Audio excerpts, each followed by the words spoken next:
Pinupuri ka namin, O Diyos, Ama, Anak, at Espiritu Santo. Salamat, Ama, na ibinigay mo sa amin si Jesus na iyong anak, na namatay para sa aming kasalanan, iyong muling binuhay, iniakyat at iniluklok sa iyong kanan sa langit.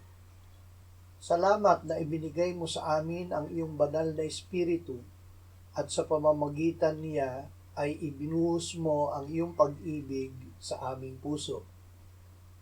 Salamat, Espiritu Santo, na ang hindi namin magawa sa sariling lakas o kapangyarihan ay magagawa namin sa pamamagitan mo. Panginoong Hesus, inialay mo ang iyong sarili at ang iyong dugo na walang dungis sa pamamagitan ng Espiritu Santo. O Banal na Espiritu, puspusin at akayin mo kami upang maialay namin ang aming sarili sa paglilingkod na kalugod-lugod sa Diyos. Amen.